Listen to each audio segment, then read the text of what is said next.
दोनों जो एक ही शिशु का जो दो भागों को फिर क्या करे, दो भाग क्या कर सकते, देन फिर वो कूड़ेदान में फेंक देते, जंगल में ही फेंक दिया।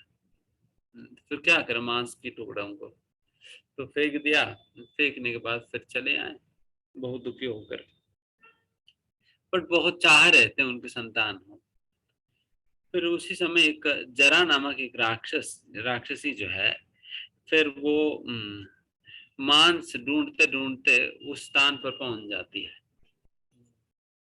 उस स्थान पर पहुंच जाती है। फिर वहां पर देखते हैं कि बिल्कुल एक शिशु कहीं दो भागों में उन्हें वहां पर मिलता है। फिर उनको लगता है कि ठीक है, आज हम बिल्कुल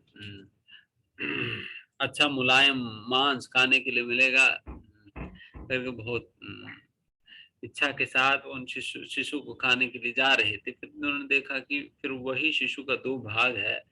एंड फिर उन्होंने सोचा कि मजाक में ही उन्होंने सोचा एक बार जोड़ कर देखते हैं करके। फिर दोनों भागों को साथ ले आया। फिर जैसे वो साथ लिए तुरंत वो दोनों भाग जुड़ गए, तुरंत वो दोनों भाग जुड़ गए। एंड फिर उसके उसमें जान आ गई। देन फिर वो बहुत आश्चर्यचकित हुई, ये क्या हो गया, हम तो खाना चाह रहे तो जीवित हो गया। तो फिर उस शिशु को ले फिर वो सोचते हैं कि अरे ये तो जरा बृहद्रथा बहुत चाह रहे थे एक शिशु के लिए, काफी तपस्या भी उन्होंने किया बट फिर भी प्राप्त नहीं होगा, बहुत दुखी है। तो उन्हीं का ही तो संतान है ये, इन्हें वापस पहुंचा देते करके। तो राक्षसी होने के बाद भी फिर वो पहुंचा देती है बृहद्रथा को। तो इस प्रकार से जरा नामक राक्षस के द्वारा दो भागों में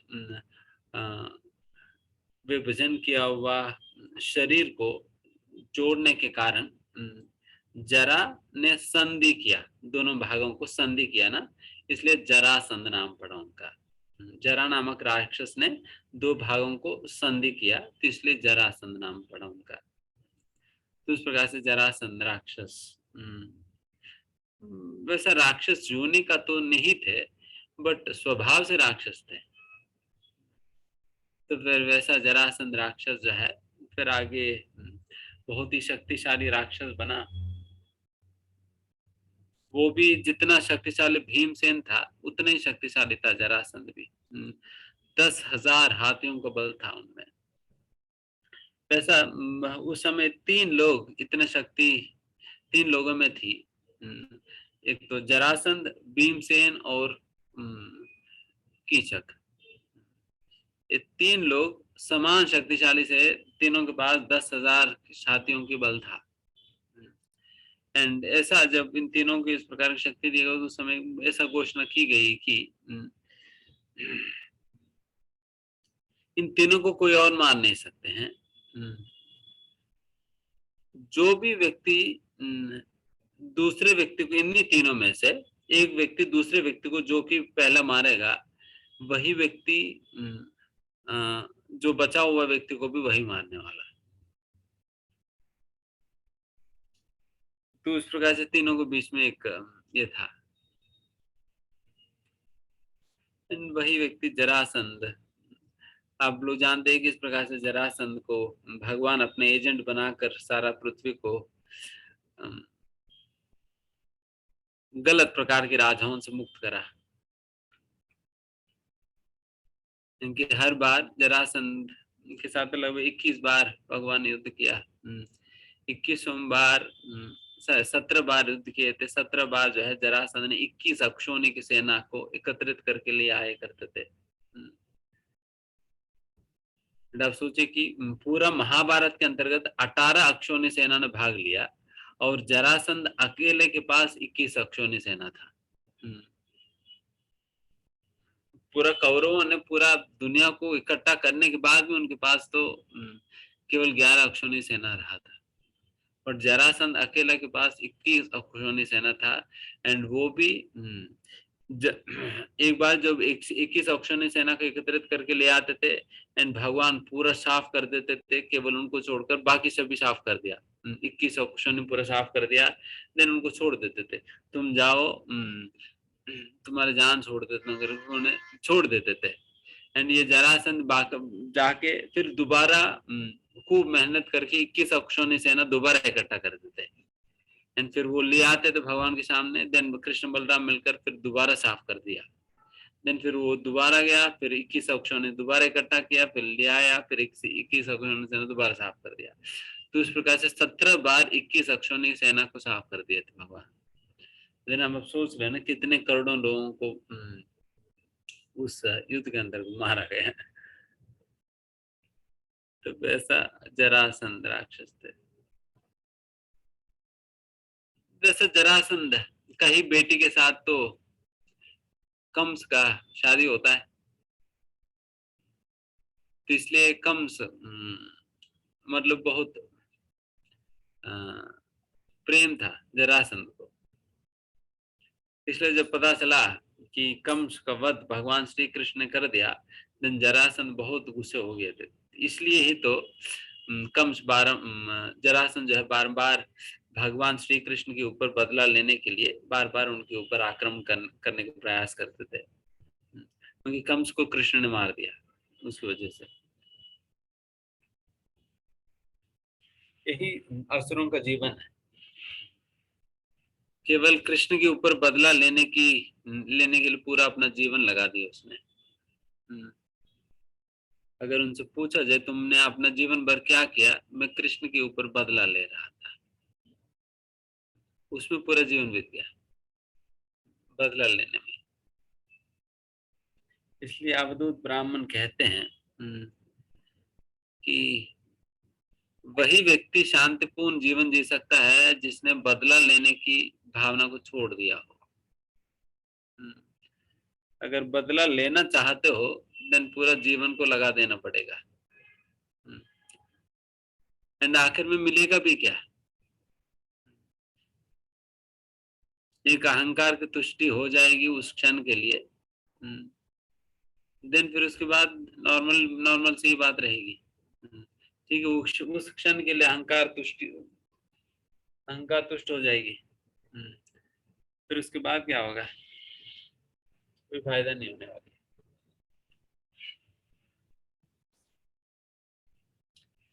जिनके ऊपर भी आप बदला लेना चाहते हो उससे उनको आप जितना नुकसान पहुंचा सकते हो उससे ज्यादा नुकसान तो अपनी हो जाता है। इसी के लिए परम पूज्य राधना स्वामी महाराज जी एक स्थान पर इस प्रकार से कहते हैं, अगर मानो कि मैं तुम्हारे ऊपर बदला लेना चाहता हूँ, तो मैं कैसे बदला लेना चाहता हूँ?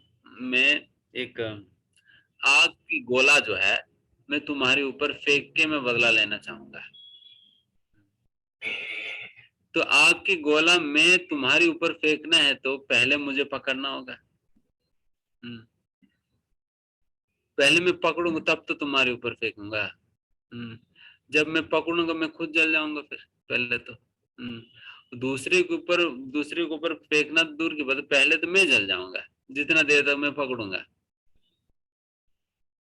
एंड दूसरे के ऊपर फेंकने के बाद पता नहीं वो बॉल जाकर वो गोला जाकर उनके ऊपर गिरेगा, उनको घायल करेगा या नहीं करेगा तो भगवान जाने। बट सबसे पहले ये तो गारंटी बात है कि हम खुद जल जाएंगे। उसी प्रकार से जितना देर तक आप बदला लेने की भावना को आप अपना हृदय में धारण करेंगे, वो एक अग्नि की गोला की तरह ही है। आप अपना हृदय में धारण करके रखे हुए द्वेष की भावना, देन फिर आपके हृदय के अंतर्गत जितने भी अच्छे गुण हैं उन सारा गुणों को जला कर राख बना देगी, सारे गुण खत्म हो जाएंगे। तो इसलिए हमें इन सारे इस प्रकार की बदला लेने की भावना को छोड़ देनी चाहिए। जरासंध ने अपना पूरा जीवन इसी में लगा दिया, केवल बदला लेने के लिए लगा दिया, और आखिर में गड्ढे में गिर के मर गए। कोई काम का नहीं रहा उनका जीवन। The entire life is wasted simply in taking revenge. Revenge लेने में सारा जीवन निकाल दिया इसने। तो इसमें फिर पॉजिटिव एक्टिविटी क्या रहा उनके जीवन में ना? कुछ कंस्ट्रक्टिव एक्टिविटी तो कुछ नहीं रहा। सारा जीवन बर्बाद कर डाला उसने। इस प्रकार से इसलिए किसी के प्रति जो द्वेष होता है वो सबसे ज्यादा नुकसान अपना कर देती है। इसलिए बेहतर है ऐसा द्वेष को सहना या त्याग देना बेहतर है। त्याग देना बेहतर है, इसका मतलब ये है कि देखिए मतलब ये कार्मिक रिएक्शन साइकिल भी खत्म नहीं होता। बिकॉज आपने कुछ पहले कुछ गलत काम किया है जिसकी वजह से तुम्हें आज के दिन उस कर्म फल मिल रहे हैं। एंड उस कर्म फल मिलने के बाद अगर आप पुनः उसके लिए रिएक्ट करके आप दोबारा कोई और कृत्य करेंगे, देन फिर क्या होगा, उसके लिए दोबारा तुम्हारे ऊपर कर्म फल जड़ जाएगी। दोबारा तुम्हारे ऊपर कर्म फल जड़ जाएगी, देन उसको भोगना पड़ेगा। तो कभी कर्म फल, कभी वो कर्म जो कर्म की जो साइकिल है वो न्यूट्रलाइज ही नहीं हो रहा है। न्यूट्रलाइज नहीं हो रहे वो आप बिकॉज आपने उसके लिए रिएक्ट कर दिया एंड दोबारा कोई और कर्म हो गया तुम्हारी वजह से एंड फिर उसका रिएक्शन चालू हो गया। अगर दूसरी ओर अगर उसे आप सहन कर अगर आप रह जाएंगे, देन फिर क्या होगा, देन फिर वहां पर कार्मिक रिएक्शन साइकिल को आपने काट दिया। जो कार्मिक रिएक्शन मिला उसको सहन कर आपने एब्जॉर्ब कर लिया, देन फिर दोबारा आपने कर्म नहीं किया, उसकी वजह से आपको रिएक्शन साइकिल दोबारा कुछ नहीं बनेगी। तो इसलिए आप बच जाएंगे, नहीं तो फिर वो कर्म के चक्कर में देन फिर पड़ जाएंगे।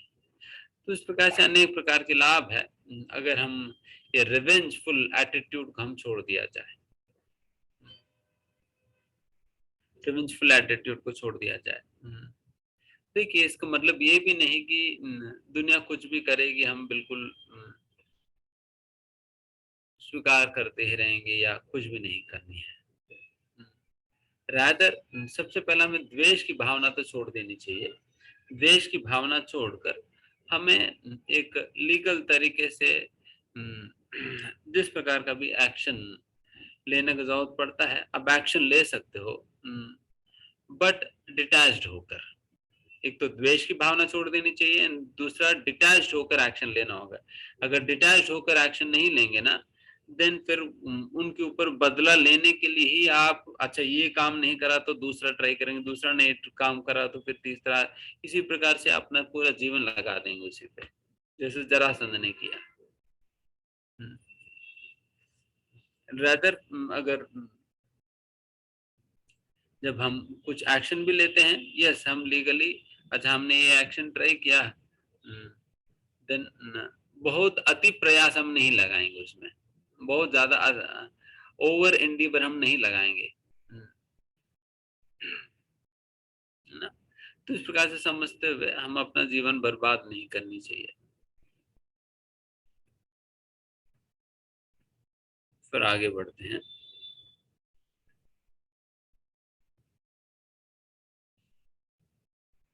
त्वज्ञास्तवादिमकप्लुप्त महाभिषेका श्लाघिस्तचारुकभरं कितवैस्तभा सभायां स्पृष्टं विकीर्य पदयो पतिताश्रुमुख्या यस्तच्छ्रियो कृतहतेश विमुक्तकेशाः। उन्होंने ही उन दुष्टों की पत्नियों के बाल खोल दिए जिन्होंने आपकी महारानी द्रौपदी की उस चोटी को खोलने का दुस्साहस पहले से किया कम था। आवाज आ रही है आपकी।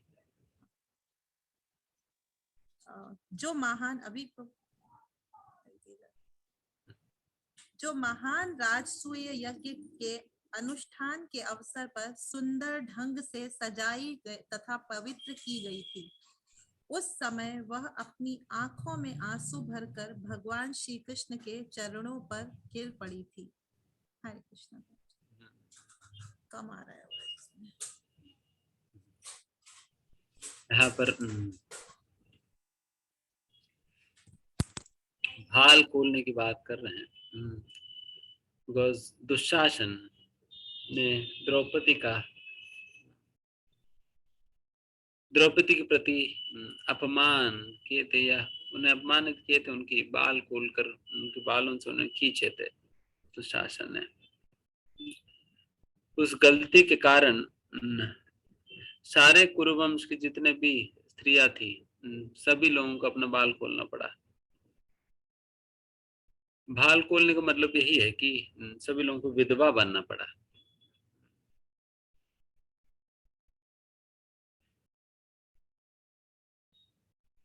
एंड आप देख सकते हैं कि मतलब बाल खोलना ही कितना मतलब बुरी बात के रूप में यहाँ पर बताए जा रहे हैं। बाल खोलना एक स्त्री के लिए, वैसे एक पुरुष के लिए भी अपना शिखा खोलना। कि जब कोई हम अपवित्र स्थान पे जाते हैं, जैसे संसान में, उसी समय पर ही बाल खोला जाता है। एक व्हाट इज एक पुरुष भी अपना शिखा तभी खोलता है जब इस प्रकार के पवित्र स्थान में जाता है, जैसा कि एक संसान में जाता है तब खोलते हैं। उसी प्रकार से जब वो बाथरूम जाता है तब खोलते हैं। उसी प्रकार से स्त्री भी अपने बाल को तभी खोलती है या खोलना चाहिए जब इस प्रकार की अमंगलप्रद बात होती है, संसार में जाना पड़ता है या विधवा हो जाती है, उसी समय खोलना होता है। अन्यथा इस प्रकार से बाल खोलना ये बिल्कुल खंडन किया हुआ है शास्त्रों में। इस प्रकार का आज के समय पे तो लोग इसे एक फैशन बना लेते हैं,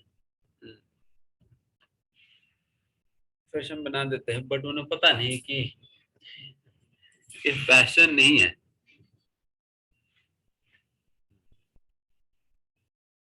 ये तो मूर्खता है, बिकॉज फिर ये तो बिल्कुल खंडित है इस प्रकार से बाल खोलना ही। बिकॉज बाल खोलने का मतलब यही है कि विधवा है, विधवा है या संसान में गई है, बिल्कुल अमंगल स्थिति में ही इस प्रकार से किया जाता है। इसलिए खासकर कभी हाँ, जैसा कि हमारे घर पे भी अगर कभी कोई मिस्टेक भी अगर बाल को खोल कर घूम रहे हैं, तुरंत डांटेंगे, तुरंत डांट पड़ेगी। तुम क्यों भूत की तरह इस पर बाल खोल कर घूम रहे हो, शर्म नहीं आती है? बच्चों को, छोटे छोटे बच्चों को डांट दिया जाता है, बिकॉज ये कोई प्रथा ही नहीं है। इस प्रकार की ये वैदिक संस्कृति है, इसलिए इन चीजों को पालन करनी चाहिए, पालन करनी चाहिए। ये ठीक नहीं है इस प्रकार से बाल खोलना, जब तक इस प्रकार की कोई दुर्घटना हमारे जीवन में नहीं घटता हो। दुर्घटना का सूचक है। तो एक मतलब एक तो इस स्थिति में खोलते हैं, दूसरा वेश्यावृत्ति करने वाले खोलते हैं, एंड एक तो विधवा, एंड एक वेश्यावृत्ति करने वाला, एंड दूसरा कोई अमंगल स्थान पर जब जाया जाता है तब खोला जाता है, बस और कभी नहीं। क्योंकि मतलब वैसे ही मान लिया जाता है, अगर कोई पुण्य स्त्री अगर बाल खोल दिए तो मान लिया जाता है अच्छा पति मर गए करके, इस प्रकार से मान दिया जाता है, मतलब उस प्रकार की अवस्था है। तो इसलिए कभी भी इस नियम को ढंग से पालन करनी चाहिए। एक बार हमारा पुजारी ने क्या कर दिया, धौलबा फैशन के चक्कर में उन्होंने राधा रानी के बाल खोलकर छोड़ दिए थे। राधा रानी के बाल खोलकर छोड़ दिया, एंड फिर खोलकर छोड़ दिया, एंड फिर दर्शन खोल खोल दिया उसने। एंड पिक्चर फिर हर दिन के दर्शन डलता ही है, तो फिर दर्शन की फोटो खींच कर डाल दिया गया है, एंड फिर हर जगह फैल गया, एंड फैलते फैलते डीटी वर्षिप मिनिस्ट्री पे पहुंच गई बात, एंड फिर वहां से हमें कॉल आ गया। अरे तुम्हारे नोएडा में क्या चल रहे तुम, ये कैसे हो गया, आप बाल कैसे खोल दिया करके, बिकॉज ये बिल्कुल सही नहीं है इस प्रकार से। तो फिर तुरंत फिर दोबारा दर्शन बंद करके फिर बाल बांध कर फिर रखा गया था। तो उस प्रकार से कभी ऐसा नहीं करनी चाहिए। एंड यहाँ पर शिल प्रभुपाद जी तात्पर्य में अंत में लिखते हैं कि जिसने इस दुशासन और दुर्योधन ने, कौरवों ने एक पुण्य स्त्री और भगवान के शुद्ध भक्त जो कि द्रौपदी देवी है, उनकी प्रति इन लोगों ने अपराध किया, उसके कारण फिर सभी को मरना पड़ा। इतना बुरा हाल, उतना बुरा अवस्था उनको झेलने का मूल कारण है द्रौपदी के प्रति उन लोगों ने इस प्रकार से अपराध किए हैं, अपमान किया उनकी। उसकी वजह से उन लोगों को, सभी लोगों को मरना पड़ा।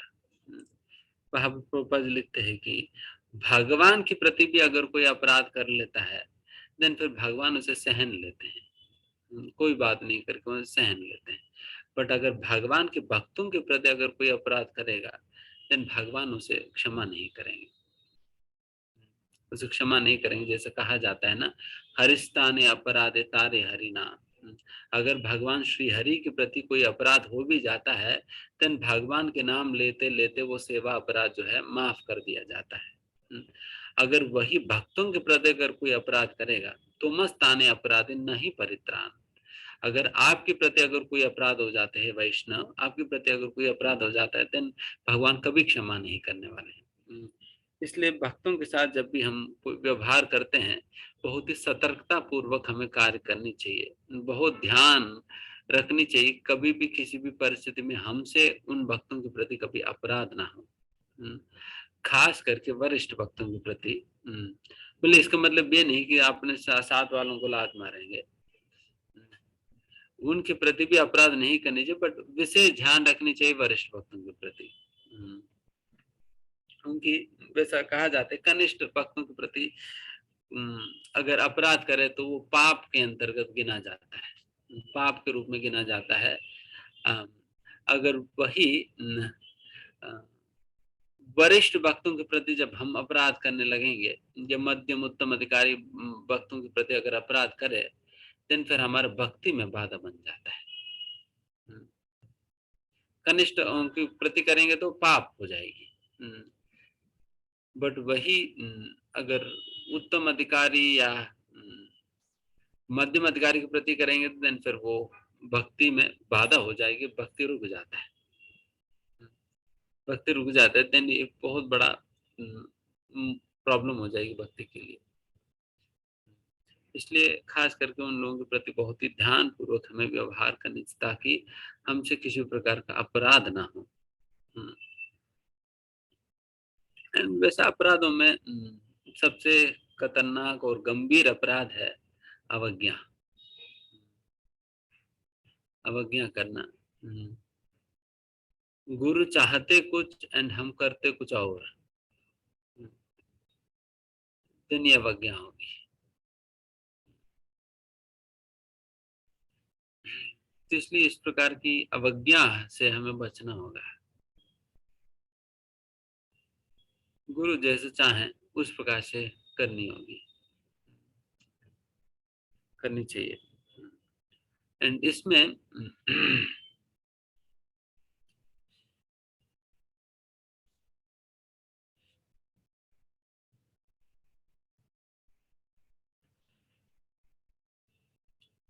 किसी भी प्रकार की अगर बदलाव भी करने होता है, गुरु ने कुछ कहा, हम चाहते कुछ और प्रकार से करें, तब हमें पूछ लेनी चाहिए, वेरीफाई कर लेनी चाहिए, फिर उसके बाद हम उसे चेंज कर सकते हैं।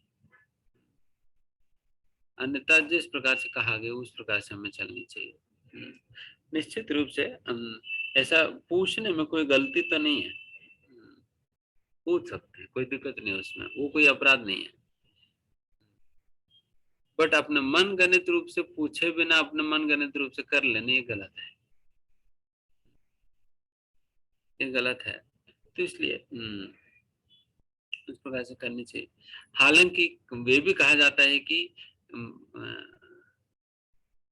भक्त कई बार वो अपने दयावश अपराध नहीं स्वीकार करते हैं।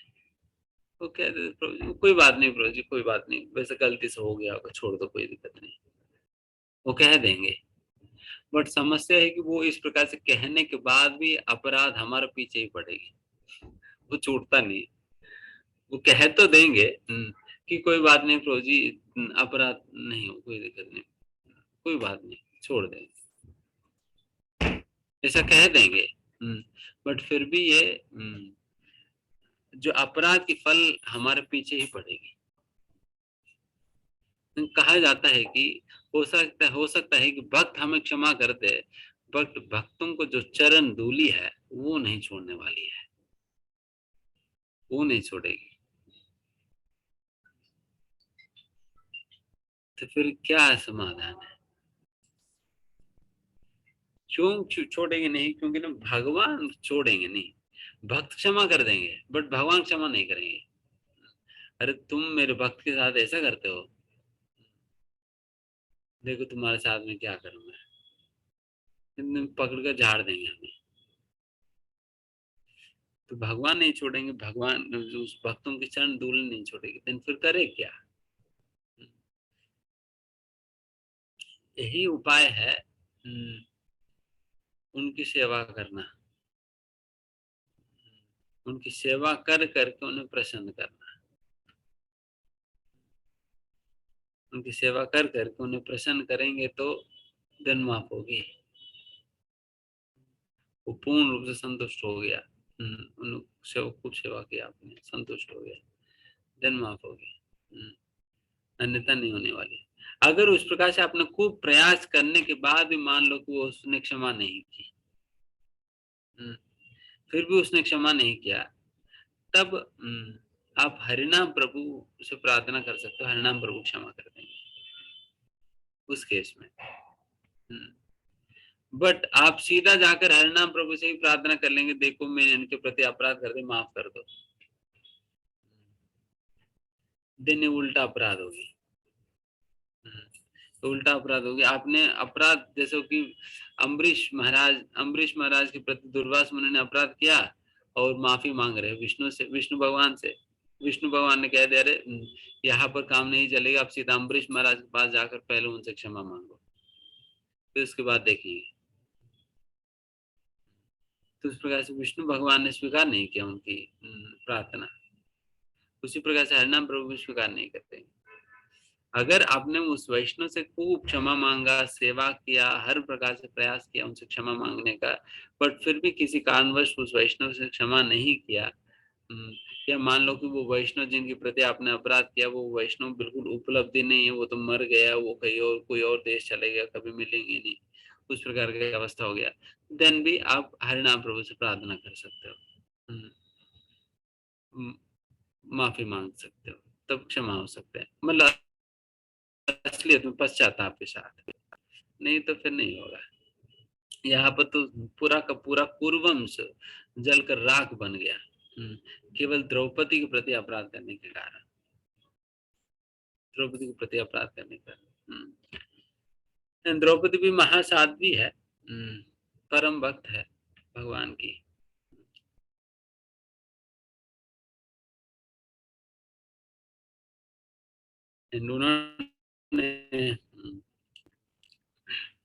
उन्होंने पूर्ण रूप से भगवान के आश्रय ली, भगवान से प्रार्थना करी। वैसे तो शुरुआत में द्रौपदी अपना संरक्षण के लिए सभी लोगों से पूछ रहे थे, हमारी रक्षा करो, हमारी रक्षा करो, हमारी रक्षा करो करके। कोई आगे नहीं आया या कोई नहीं बचा पाया। आखिर में फिर अपने से ही वो अपने आप को बचाने का प्रयास करी। एक हाथ से अपना साड़ी पकड़ रही थी और दूसरी हाथ को फैलाकर भगवान को पुकार रही थी। तब भी भगवान नहीं आया। फिर अंतिम में सोचा कि मैं एक हाथ से पकड़ने पर भी ये दुशासन की शक्ति के सामने मेरी शक्ति क्या काम किया है। वो भी एक हाथ से मैं पकड़ा हुआ हूँ, कब तक मैं उसे रोक पाऊंगी। ये तो रुकने वाला नहीं है। तो मुझे इस अवस्था में पूर्ण रूप से भगवान के ऊपर निर्भर होकर दोनों हाथ फैलाकर भगवान को पुकारने लगी। कि फिर अपना साड़ी वो खुद भी पकड़ी नहीं, छोड़ दिया उसने। द्रौपदी द्रौपदी ने छोड़ दिया दोनों हाथों से छोड़ दिया, एंड दोनों हाथों को फैलाकर भगवान को पुकारने लगी, द्वारकाधीश गोविंद करके। जब पूर्ण रूप से समर्पित कर दिया, तब भगवान दौड़ दौड़ कर आए थे द्रौपदी की रक्षा करने, द्रौपदी की मान बचाने, है ना। इसलिए भगवान आधा अधूरा समर्पण नहीं चाहते हैं, फुल सरेंडर, कोई कमी नहीं। अगर आप सोचेंगे प्रभु जी थोड़ा बैलेंस कर लूं क्या, प्रभु जी थोड़ा ये भी बैलेंस कर दूं, थोड़ा वो भी बैलेंस कर दूं, तो द्रौपदी भी यही कर रही थी, बैलेंस कर रही थी। जब तक बैलेंस कर रही थी भगवान ने सोचा ठीक है, बैलेंस बैलेंस कितना करोगे देखेंगे। तो खूब काफी समय बैलेंस करने का प्रयास करी, कुछ नहीं हो पाया। फिर समझाए कि भक्ति कोई बैलेंस करने वाली बात नहीं है, पूर्ण समर्पण का ही विधान है। तो फिर द्रौपदी ने पूरा समर्पण करा। उसी प्रकार से जब तक हम केवल बैलेंस करते रहेंगे, देन बैलेंस करते रहो, देन भगवान भी ऊपर से देखेंगे, ठीक है खूब अच्छा बैलेंस कर रहे तुम।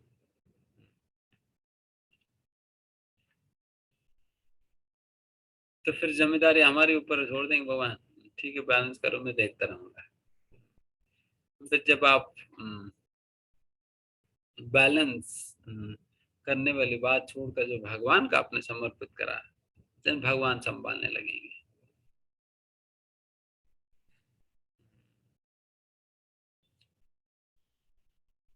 क्योंकि भगवान समझ लेते हैं कि ये तो अभी पूर्ण रूप से मेरे ऊपर निर्भर है, अगर मैं कुछ नहीं करूंगा तो फिर ये बहुत समस्या में पड़ जाएंगे,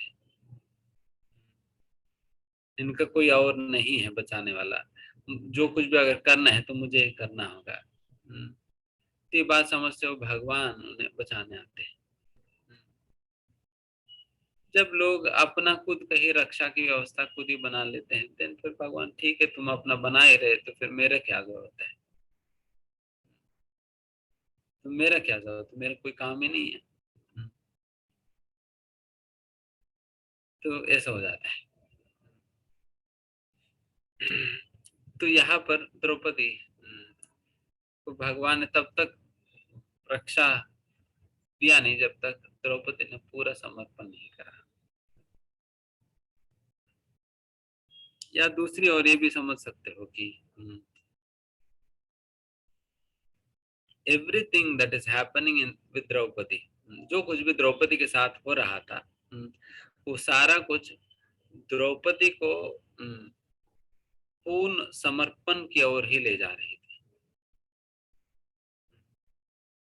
जो कुछ भी उस समय उनके जीवन में घट रहा था, वो सारा घटनाक्रम जो है द्रौपदी को अपने आप को भगवान को पूर्ण समर्पण करने में ही सहायता मतलब कारण बन रहा था।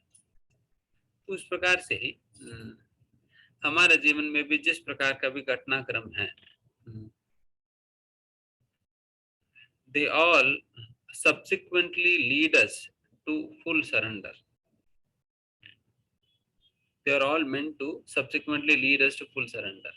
तो सारा घटनाक्रम हमें भगवान के प्रति पूर्ण समर्पण का ही और ले जाने के लिए है। बट ये तभी संभव है जब सही दृष्टिकोण के साथ देखा जाए, भगवान की योजना को समझे एंड सही दृष्टिकोण से देखा जाए, देन फिर आपको समझाएगी कि अच्छा ये सारा कार्यक्रम केवल मुझे मेरी भगवान के प्रति समर्पण में कहीं कमी है, उस कमी को पूरा करके पूर्ण रूप से भगवान को समर्पित करने का एक प्रोत्साहन कारण बनने के लिए ही ये सारा घटनाएं मेरे जीवन में घट रही हैं करके कहा जाता है। एंड ये भी एक समझ है।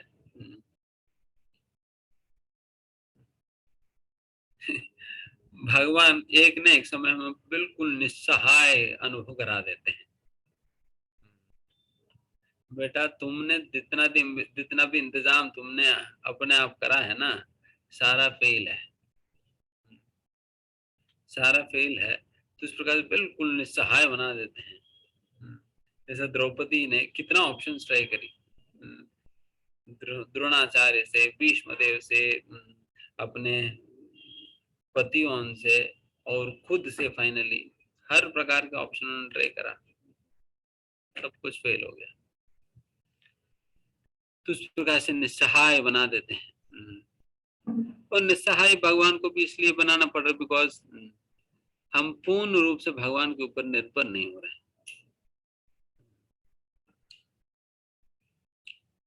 पूर्ण रूप से भगवान के ऊपर निर्भर नहीं हो रहे। तो इसमें वही बात है कि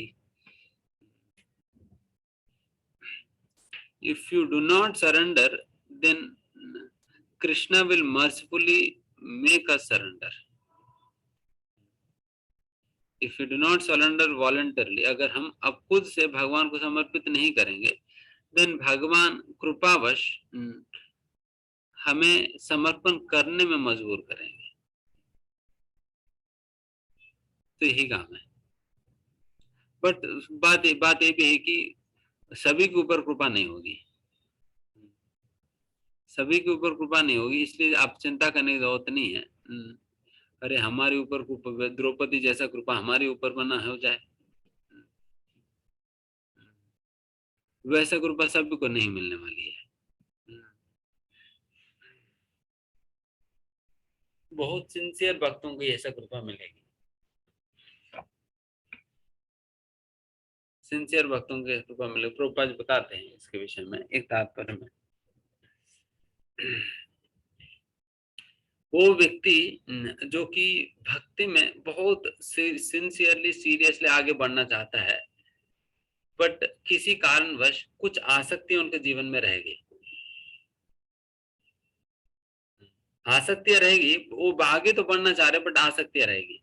भगवान से बार बार प्रार्थना कर, भगवान देखो या आगे बढ़ नहीं पा रहा हूँ, आगे बढ़ना तो चाहता हूँ, वो सिंसियर है आगे बढ़ने के, बट क्या करे, थोड़ा आसक्तियां रहेगी।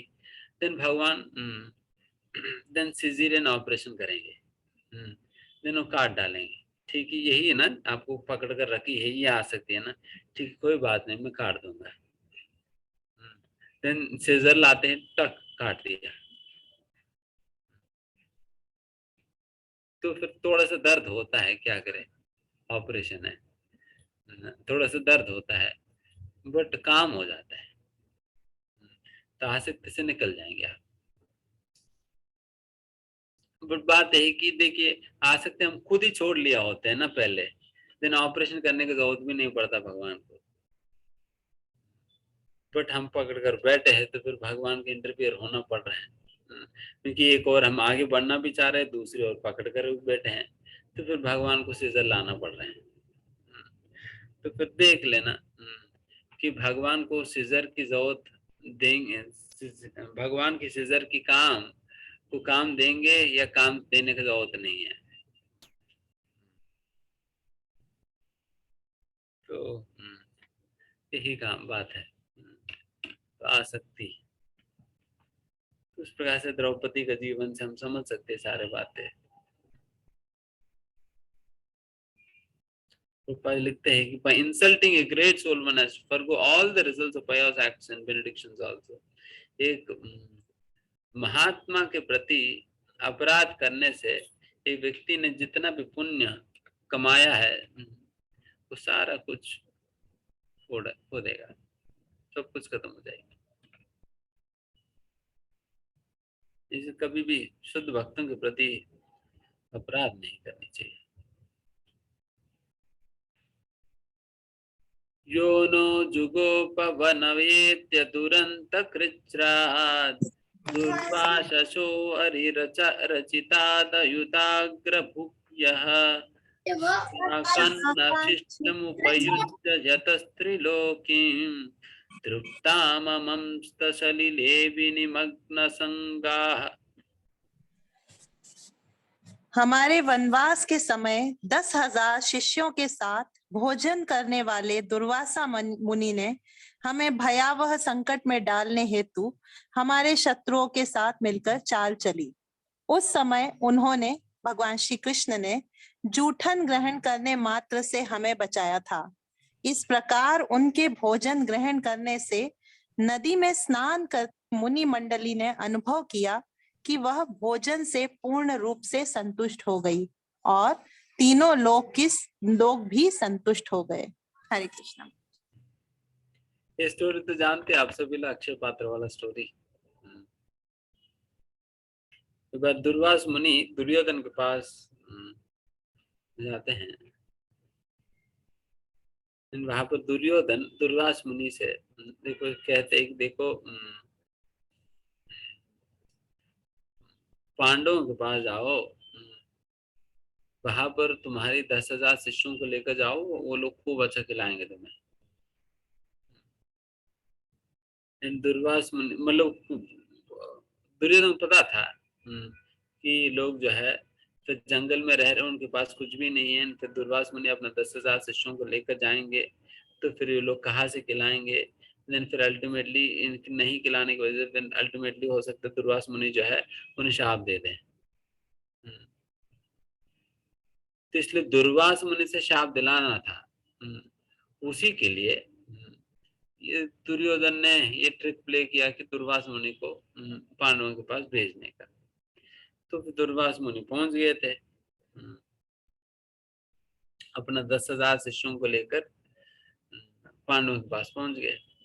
एंड तब तक पांडव जो है वो लोग अक्षय पात्र से जो भी खाना था वो सारा खाना खाने के उपरांत अक्षय पात्र को खूब अच्छा से धोकर द्रौपदी ने डाल दिया।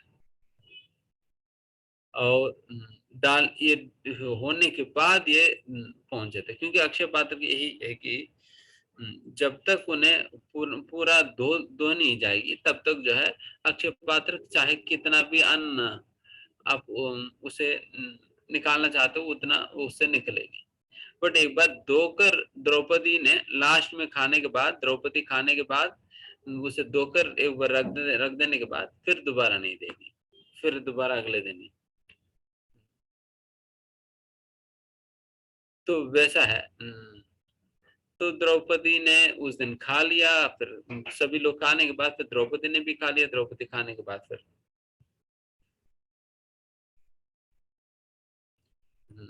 फिर उसे धो दिया।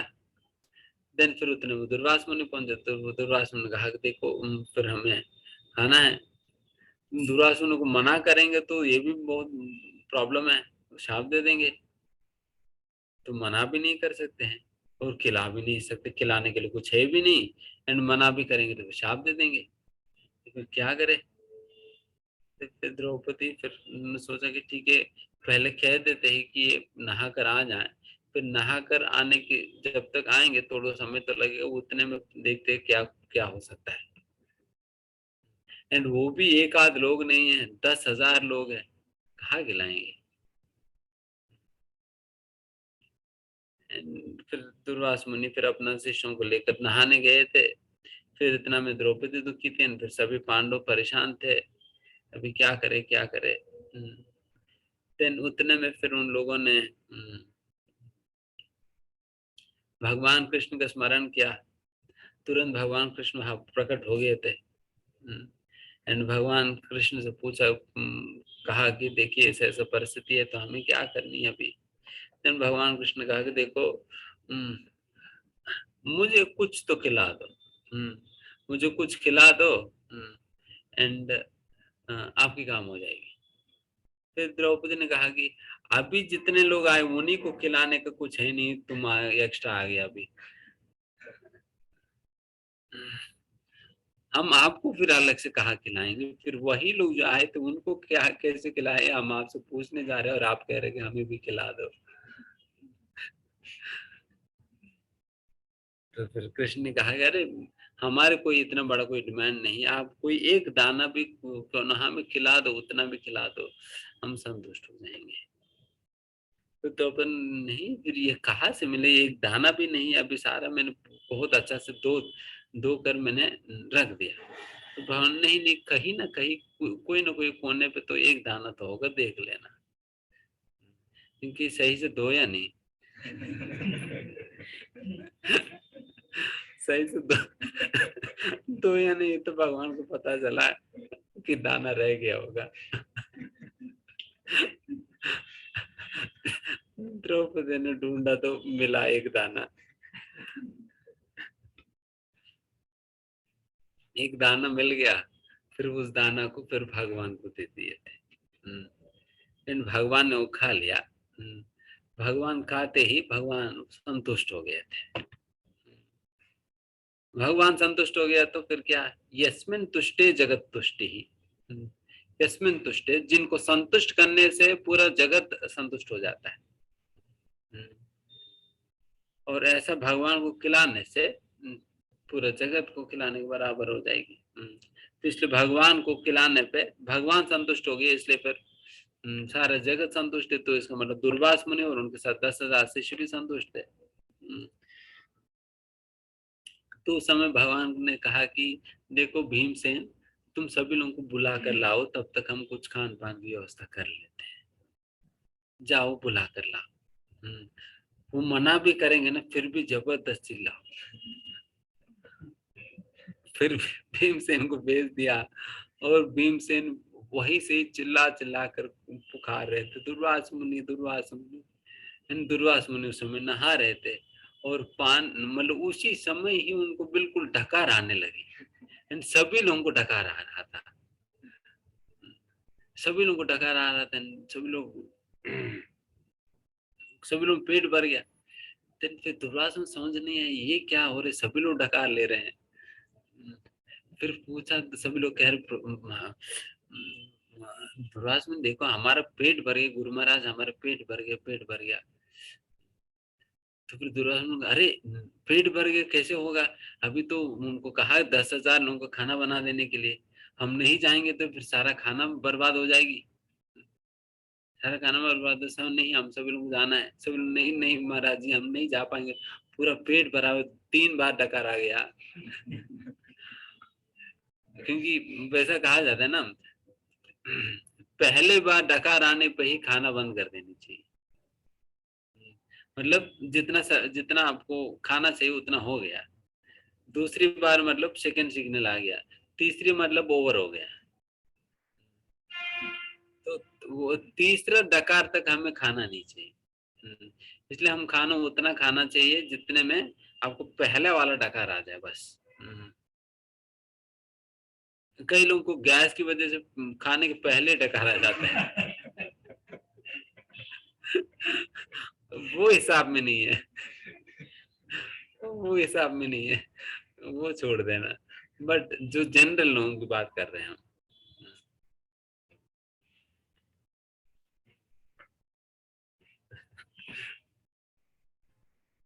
तो इसमें तीन लोग 3-3 बार डकार आ गए। फिर सब लोग कहते हैं महाराज जी हम नहीं जा पाएंगे, हम नहीं खा पाएंगे। तो फिर अगर हम स्थिति में जाकर उनको कहे कि देखिए हम नहीं खा पाएंगे, हमारे पेट भरा हुआ, देन फिर वो लोग खूब गाली देंगे। अरे फिर आपने कहा क्यों फिर इस प्रकार से खाना बनाने के, जब आपके पेट भरा हुआ है तो फिर डांटेंगे तो फिर कौन गाली खाएगा। तो फिर सभी फिर ठीक है भागते हैं। तो जिनको जहां भाग सकते वहां भागो। फिर कोई पानी के अंदर पाताल में जा रहे थे, कोई आकाश मार्ग में उड़ रहे थे, कोई लेफ्ट जा रहे थे, कोई हिमालय में जा रहे थे। सभी अपने अपने दिशा में भाग रहे थे। एंड वहां से हमारा भीमसेन जो चिल्ला रहे थे, अरे कहाँ भाग रहे, कहाँ भाग रहे, आओ आओ आपके लिए हमने खाना बनाया, चलो हमारे साथ। सभी भाग रहे थे। तो उस प्रकार से दुर्वास मुनि का ये हो गया था।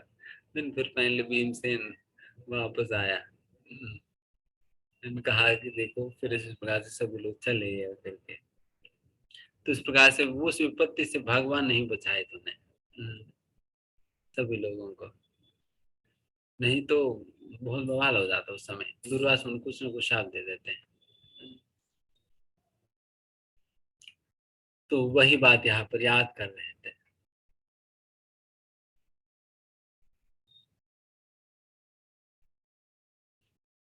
तो यही है, भगवान को संतुष्ट करने पे सारा जगत तुष्ट हो जाता है। इसलिए भगवान को संतुष्ट करने का प्रयास करे हर कोई। न हम अपने आप को संतुष्ट कर सकते हैं, न किसी और को संतुष्ट कर सकते हैं। तो देखो भगवान भी एक दाना खाकर संतुष्ट हो गए। क्या अगर मैं आपको भोजन पे बुलाऊं एंड थाली में एक दाने रख दूं और कहूं कि प्रभु जी खाकर संतुष्ट हो जाना, क्या संतुष्ट हो जाएंगे? कई बार लोग पेट भर के खिलाने पर भी गाली देकर जाते हैं, प्रभु जी ये वाला आइटम नहीं है करके। बट यहाँ पर तो भगवान को एक ही दाना दिया गया था, बस एक दाने में भगवान संतुष्ट है। इसलिए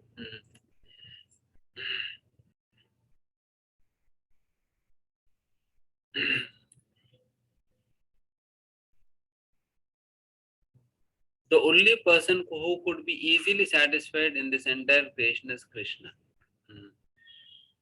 तो सबसे आसानी से किसी को अगर संतुष्ट कर सकते इस दुनिया में, वो कृष्ण ही है। बाकी सभी लोगों को पेट आप सैकड़ों बार भर दो, फिर भी गाली निकालेंगे, फिर भी कुछ ना कुछ कमी निकालेंगे, सैकड़ों बार भर दो।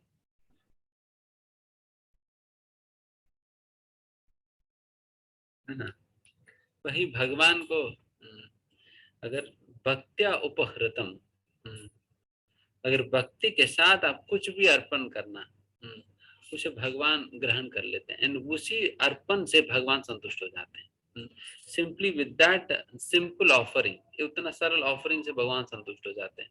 भगवान का और कोई बहुत बड़ा कोई डिमांड नहीं है, ये भी दो ये भी दो करके नहीं, उसी से संतुष्ट हो जाते भगवान।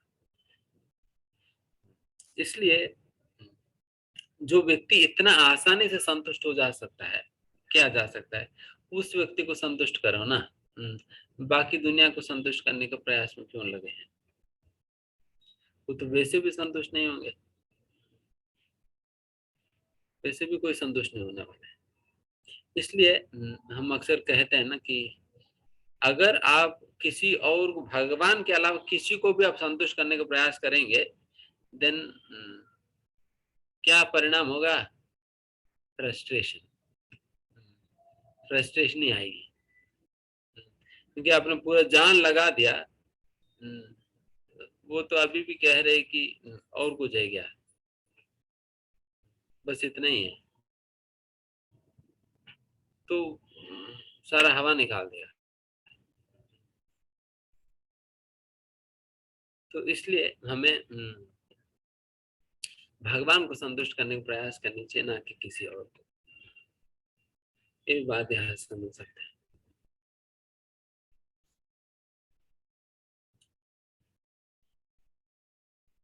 लास्ट श्लोक, तत्रैव वे विहरतो भुजदण्डयुग्मम् गाण्डीवलक्षणमरातिवधाय देवाः सेन्द्राश्रिता यदनुभावितं न जामिडा तेनाहमद्यमुषिता पुरुषेण भूम्ना। जब मैं स्वर्ग लोक में अतिथि के रूप में कुछ दिन रुका रहा, तो इंद्रदेव सहित स्वर्ग के समस्त देवताओं ने निवात कवच नामक असुर को मारने हेतु गांडीव धनुष धारण करने वाली मेरी भुजाओं का आश्रय लिया था। हे अजमीर के वंशज राजा, इस समय मैं पूर्ण पुरुषोत्तम भगवान से विहीन हो गया हूँ, जिनके प्रभाव से मैं इतना शक्तिशाली था। हरे कृष्ण। ये बात है। अर्जुन समझ रहे हैं कि उनका सारा शक्ति का कारण कृष्ण ही है करके, उनका सारा शक्ति का कारण कृष्ण है करके। इसलिए वो उस बात को स्मरण कर रहे हैं कि जब मैं इस प्रकार से स्वर्ग गया था, सारा देवताएं जो है वो मेरे ऊपर निर्भर थे इस असुर को मारने के लिए। वो अपने से नहीं मार पा रहे थे, मेरे ऊपर निर्भर थे। एंड इसका मतलब आप सोचिए कि मैं कितना शक्तिशाली हूँ, और वैसा मेरी शक्ति का स्रोत है या कारण है भगवान श्री कृष्ण स्वयं है। तो उस प्रकार से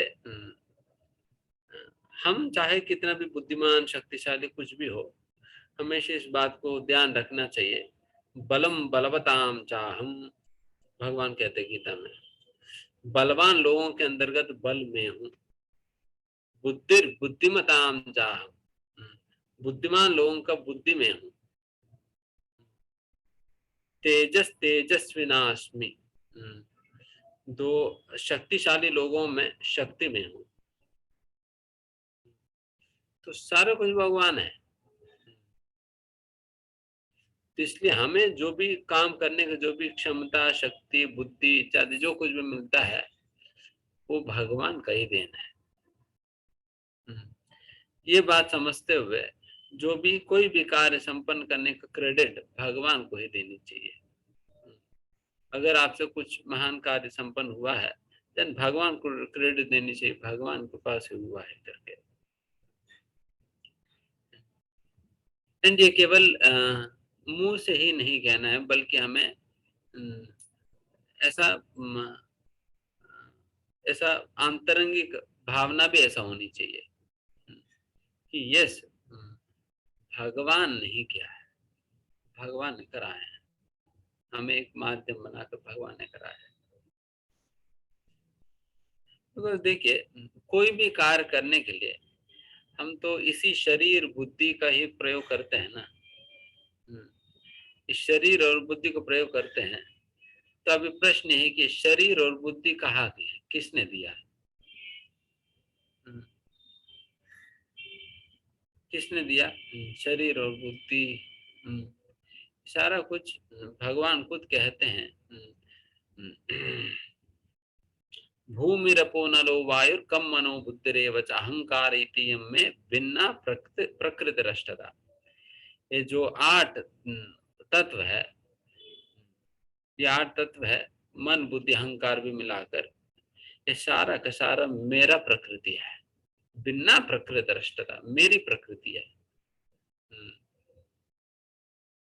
और मेरी प्रकृति है और मेरी अध्यक्षता में काम करती है। मया अध्यक्ष न प्रकृति सुईते सरासर, मेरी अध्यक्षता में कार्य करती है। प्रकृतन स्वाम अधिष्ठाय संभवामि आत्ममाया। तो इस प्रकार से भगवान के अधीन में इच्छानुरूपम अभी अस्य चेष्टतेषा, भगवान की इच्छा के अनुसार सारा कार्य करती है। उस प्रकार से भगवान के अधीन है, भगवान की है प्रकृति। एंड वैसा प्रकृति जो भगवान की है, उसी प्रकृति से ही तो आपके शरीर बनी हुई है, एंड उसी प्रकृति से ही हमें बुद्धि मिलता है। एंड इन्हीं बुद्धि और शरीर को लेकर ही हम कोई भी कार्य करते हैं। तो इसलिए कोई भी कार्य करने का मूल श्रेय जो है भगवान को देनी चाहिए, भगवान को, प्रकृति को देनी चाहिए। बट अगर कोई व्यक्ति खुद ही लेने का प्रयास करता है, तो इसका मतलब वो चोर है, किसी और का क्रेडिट वो चुरा रहे हैं। ये भी एक चोरी है, to steal the credit which is due for another person. किसी और का क्रेडिट को हम खुद अपना नाम, उस अपना तप्पा लगा रहे हैं उस पर, मैंने किया करके, किया किसी और ने और हमने अपना तप्पा लगा दिया। देन दिखाते कि दुनिया को कि देखो मैंने किया है, देखो मैंने किया है, देखिए टप्पा भी मेरे ही है। तो ये क्या हो रहे हैं, ये धोखा है, चीटिंग है कि किया तो किसी और ने, बट हमने अपना तपा लगाकर हम कह रहे कि मैंने किया करते, इसलिए कहा जादस्ते नहीं है बस, ये तो चोर है, ऐसा लोग। एक तो धन की चोरी तो हमने सुना है, उसी प्रकार से यहाँ पर क्रेडिट की चोरी है। Credit is due for somebody, but हम चोरी कर रहे हैं उसकी, तो ऐसा कभी नहीं करनी चाहिए। जिनका जो क्रेडिट है उनको देनी चाहिए, वो एक्नॉलेजमेंट होनी चाहिए, वो क्रेडिट देनी चाहिए, किसी और को क्रेडिट हमें नहीं छीनना चाहिए। देखिए जो क्रेडिट आपको मिलना वो तो मिलेगा, आपको कहीं और से छीनने का कोई जरूरत नहीं है। जो आपको मिलना है वो तो मिल जाएगी, हमें उसके लिए अलग से कोई प्रयास भी करने की जरूरत नहीं, वो अपने आप मिल जाएगी। जो भी सम्मान तुम्हें मिलना है, जो क्रेडिट तुम्हें मिलना है, जो भी मिलना है आपको मिल जाएगी, बट किसी और की चुराने का कोई मतलब नहीं बनता। साथ ही साथ जब हमें कोई क्रेडिट देते हैं, तुरंत हमें उस क्रेडिट को हमें अपने गुरुजनों को पास ऑन कर देनी चाहिए। जैसे यहाँ पर अर्जुन तुरंत ये बात स्मरण कर रहे कि भगवान की शक्ति है, क्योंकि हो सकता है युधिष्ठिर महाराज मानने लगे कि अच्छा तुम इतना वीर सूर हो, तुम्हारी आश्रय इंद्र जैसा लोग भी ले रहे करके, इसलिए तुरंत क्लैरिफाई कर दे कि मेरी इतना को औकात नहीं थी, तो भगवान मेरे साथ थे इसलिए, अन्य तब में तो कुछ भी नहीं है। उसी प्रकार से हम जो भी हमें क्रेडिट मिलता है, हम तुरंत गुरु परंपरा को हमें ट्रांसफर कर देनी चाहिए, परंपरा को हमें ट्रांसफर कर देनी चाहिए। अगर ट्रांसफर नहीं करेंगे ना, then क्या होगा कि तुम्हारे सिर पे बोझ बनेगा, तुम्हारे सिर पे बोझ बनेगा, एंड जितना बोझ बनेगा उतना डूबेंगे। अगर पानी में आप तैर रहे हो, आप अपने सिर पे बोझ बढ़ाते जाएंगे, देन क्या होगा, डूब जाएंगे ना।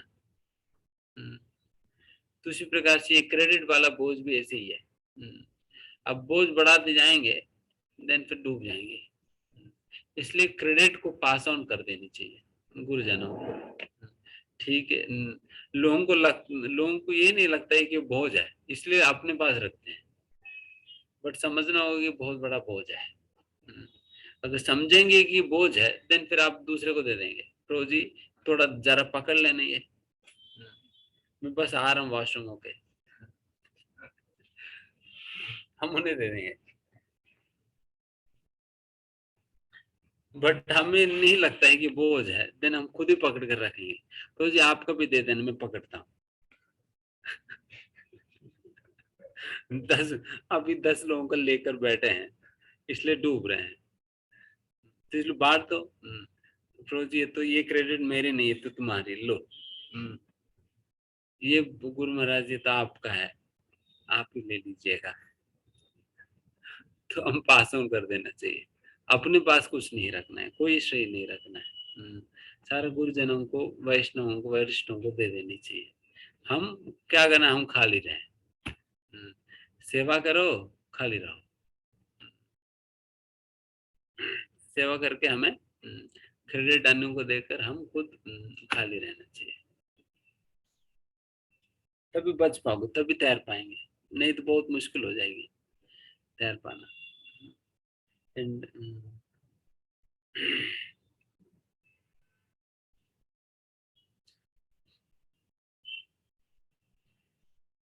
एंड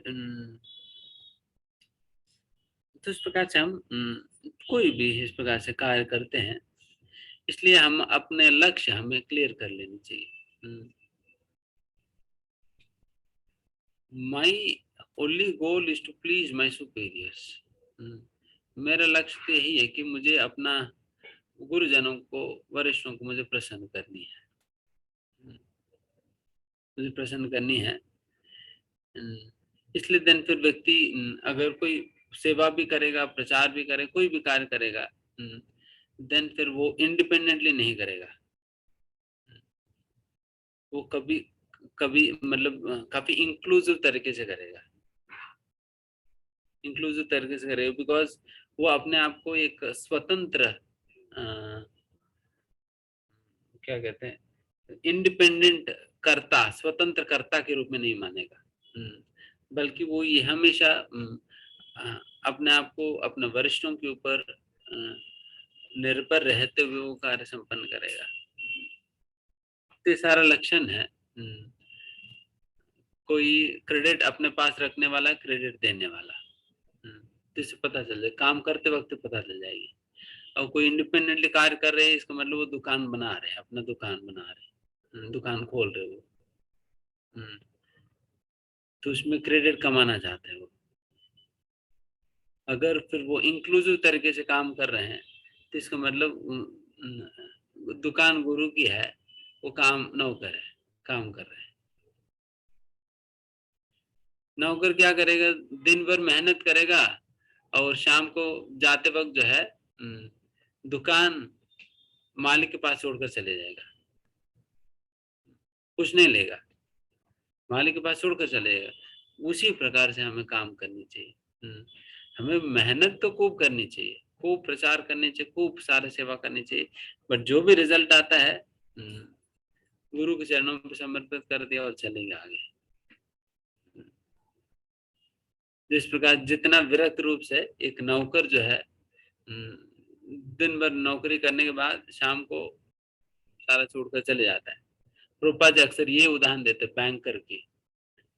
बैंकर जो है दिन भर करोड़ों रुपए गिनेगा, 50-100 करोड़ रुपए गिनेगा, बट घर जाते वक्त ठीक है 50 करोड़ गिना तो 20 तो दे दो,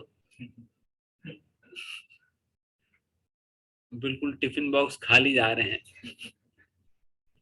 उतना तो भरने दो। ऐसा नहीं है, तो खाली जाएगा। ठीक है 50 करोड़ हमने गिना, फिर वहां सबमिट कर दो, खाली चलेगी। तो उस प्रकार से होनी चाहिए। हमें कुछ अपने पास नहीं रखना है, कोई भी रिजल्ट हो, क्रेडिट हो, कुछ भी हो। हम जब सेवा करते वक्त इंक्लूसिव तरीके से सेवा करनी है, और जब सेवा करने के बाद जो रिजल्ट आता है गुरु के चरणों पे दे देनी चाहिए। गुरु के चरणों पे दे देने का मतलब यही कि we give him full independence to do whatever he wants with it। जो कुछ भी उन्हें जैसे भी करना चाहें तो करने के लिए उनका पूर्ण स्वतंत्रता है।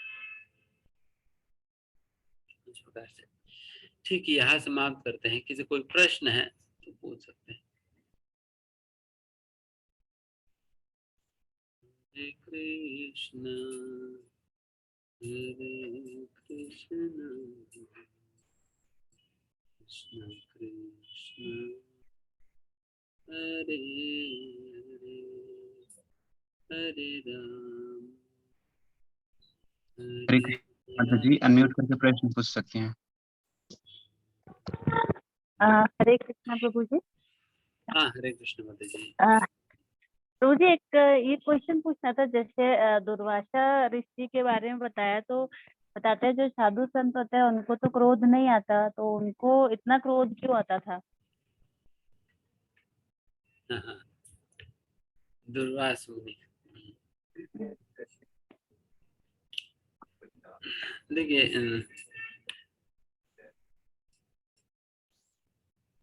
मतलब इसका डिफरेंट डिफरेंट अंडरस्टैंडिंग है, एक अंडरस्टैंडिंग बताते हैं।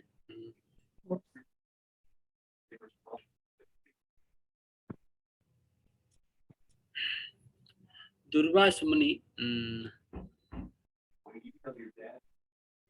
के विषय में हम इन जनरल बता रहे थे। कई बार लोग नाम के लिए साधु होंगे बट स्वभाव से नहीं, तब भी ये समस्या आता है। एंड दूसरा साधु का मतलब ये भी नहीं कि साधु एक पत्थर है जिनमें कोई इमोशंस नहीं, आप कुछ भी करो बिल्कुल साधु जो है शांति रहेगा, ये नहीं है। जिस समय क्रोध दिखाना चाहिए उस समय साधु भी क्रोध दिखाएगा, दिखाना भी चाहिए। मानो कि अगर कोई भगवान की और भक्तों का अपमान कर रहे हैं और अपशब्द बोल रहे हैं, देन एक साधु कैसे बैठ सकता है? अगर वो बैठेगा तो वो साधु नहीं, और उनके अंदर गुस्सा नहीं आ रहा तो साधु नहीं है फिर। बिकॉज जिनसे आप इतना प्रेम करते हो, अगर उनके प्रति अगर कोई इस प्रकार से दुर्भाषा कहे या उस प्रकार से अपमान करे, निंदा करे, देन फिर आप कैसे सहन सकते हैं ना? तो संभव नहीं है। तो हरे हनुमान जी भी तो कृष्णा साधु है, प्रभु जी। हनुमान जी भी तो साधु है, बट साथ ही साथ उन्होंने अपना क्रोध भी तो दिखाए थे लंका को जलाकर। अर्जुन भी तो भक्त थे, और अर्जुन भी कुरुक्षेत्र युद्ध में सभी लोगों को मारकर अपना साधुत्व दिखाए। तो इस प्रकार से हरे कृष्णा प्रभु जी, हाँ, हरे साष्टांग दंडवत। हाँ, धन्यवाद। आपसे मैं इस में कुछ बोल सकती हूँ इस पॉइंट पे? Can I give any highlight if you permit me? Yes yes माता जी, आप बोलिए बोलिए। थैंक यू, दंडवत प्रणाम। आपने बिल्कुल सही बोला कि क्रोध का भी सत्व रूप होता है। अच्छाई के लिए, बुराई के ऊपर विजय के लिए क्रोध करना is also it is a good sign. आप सही बोल रहे, वो भी प्रभु की सेवा ही है। और वो कोई क्रोध में नहीं गिना जाएगा, अच्छाई के लिए गिना जाएगा। और छोटा सा उसमें एक ये है, सभी को मालूम है कि माता अनुसुईया को इन लोगों ने सत्व परीक्षा ली थी, त्रिदेवियों ने। तो त्रिदेवों ने बाल रूप में उनके यहाँ गए थे।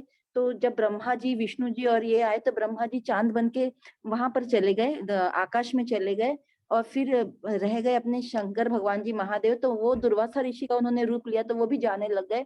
तब माता रानी ने बोला कि मैंने अपनी परीक्षा में मैं उत्तीर्ण हो गई, पर मुझे तो एक भी बच्चे नहीं है। तो फिर ये तीनों, यू एवरीवन नोज दैट, तीनों फिर एक होके फिर गुरुदेव दत्त का अवतार हुआ।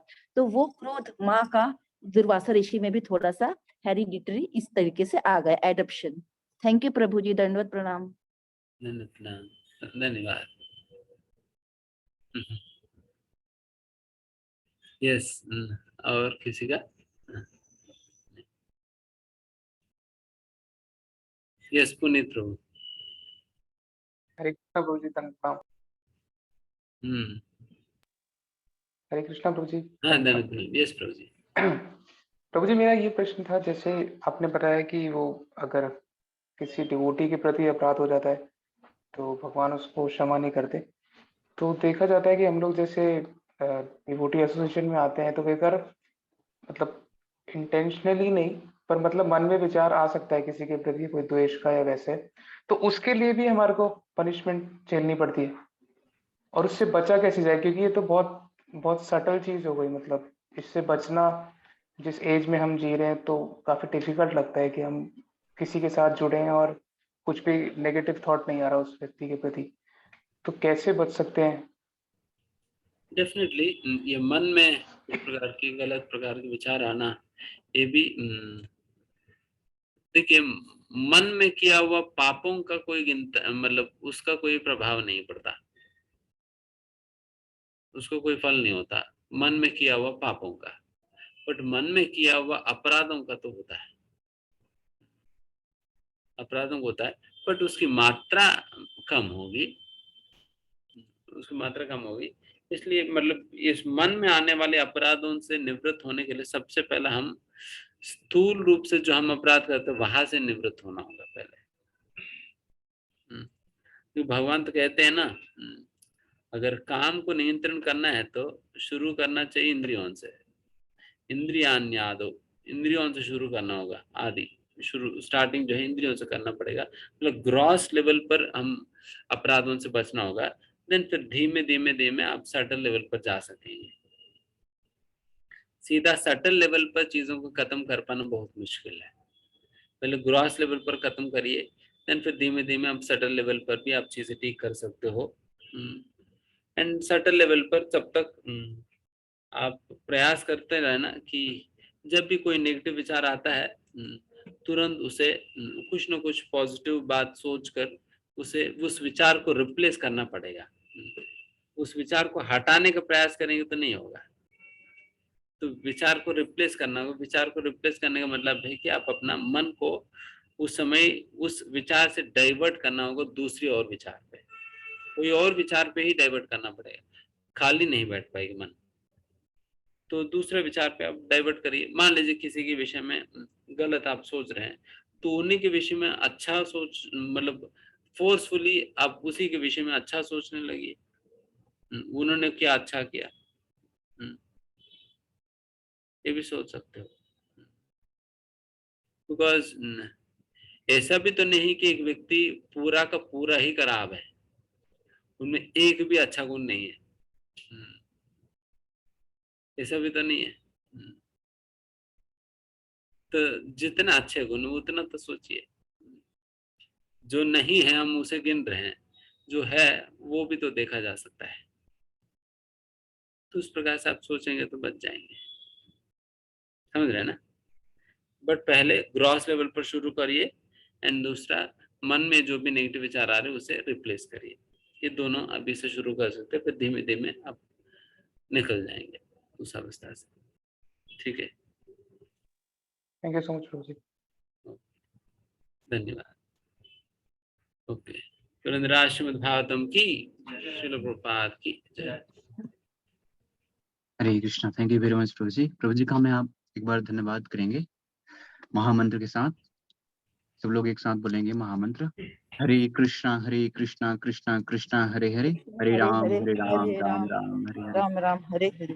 तो आज के सत्र में प्रभु जी ने जैसा बताया, यहाँ पर अर्जुन भगवान को स्मरण कर रहे हैं बिना भाव में, क्योंकि भगवान अपने स्वधाम चले गए हैं। तो वो बता रहे हैं कि किस प्रकार से मेरे पास जो शक्तियां हैं वो सब भगवान ने ही दिया है। जो कुछ मैं कर पा रहा था इसे भगवान के माध्यम से ही हो पा रहे थे, मैं कुछ नहीं कर पा रहा था। आज मैं स्वयं हूँ, लेकिन मैं असहाय हूँ, कुछ नहीं कर पा रहा हूँ। तो कि हम, प्रभु जी ने जैसा बताया कि हम सब लोग जो कुछ भी कर्म कर रहे हैं, चाहे भौतिक हो आध्यात्मिक हो, इसका श्रेय भगवान को ही जाता है। भगवान के माध्यम से ही हम कर्म कर पा रहे हैं। नहीं कि अगर भगवान हमें वो शक्तियां नहीं देते तो हम कुछ भी नहीं कर पाएंगे। हमारे पास हाथ भी है, पैर भी है, हम शरीर में हर इंद्रियां कार्य कर रही हैं, लेकिन कैसे कर रही हैं? भगवान ने हमें शक्ति दी है। तो प्रभु प्रभु जी ने और बताया कि भगवान जो हैं वैष्णव अपराध को क्षमा नहीं करते हैं। अगर हम भगवान के प्रति कोई अपराध करते हैं तो भगवान क्षमा कर देते हैं, लेकिन अगर भगवान के भक्त के प्रति हम अगर कोई अपराध कर देते हैं तो हमें उसे वैष्णव संत से ही हमें क्षमा मांगनी चाहिए। भगवान क्षमा नहीं करते हैं। जैसा हमने देखा कि अमरीश महाराज और दुर्वासा मुनि के एग्जाम्पल के तौर पर प्रभु जी ने समझाया, और द्रौपदी महारानी की एग्जाम्पल से प्रभु जी ने समझाया। और प्रभु जी ने एक और चीज बताया समर्पण के बारे में, हमें किस प्रकार से समर्पण करना चाहिए। समर्पण मतलब ऐसा नहीं कि हम भौतिकता में भी भाग रहे हैं, हमें ये भी चाहिए, हम बहुत से हमारी जो इच्छाएं हैं उसको पूर्ति करना भी चाह रहे हैं, और साथ ही साथ भगवान का भी स्मरण कर रहे हैं। तो ऐसा नहीं, हमें पूर्ण रूप से भगवान पर समर्पित होना चाहिए।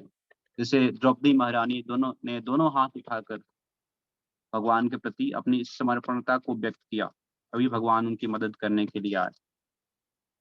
और साथ ही साथ प्रभु जी ने बताया कि हमें जो कुछ भी मान सम्मान मिल रहा है उससे हमें स्वीकार नहीं करना चाहिए, हमें आगे ट्रांसफर कर देनी चाहिए। जो हमारे गुरु महाराज हैं या गुरु परंपरा है, पूरी क्रेडिट उन्हीं को जाती है, और हमें वहाँ ट्रांसफर कर देनी चाहिए प्रभुपाद जी से प्रार्थना करके, गुरु महाराज से प्रार्थना करके। सॉरी, नहीं तो वो एक तरह से बोझ होगा, और हमारी जो भक्ति है उसमें हम जो प्रगति कर रहे हैं वो अवरोध बनकर खड़ा हो जाएगा। तो ठीक है प्रभु जी और माता जी, आप सभी के यहाँ पर बहुत बहुत धन्यवाद। हम फिर अगले सत्र में अगले सप्ताह मिलेंगे। हरे कृष्णा। हरि नाम प्रभु की जय। गंधराज श्रीमद् भागवतम की जय। श्रील प्रभुपाद की जय। सभी उपस्थित भक्तवृंद की जय।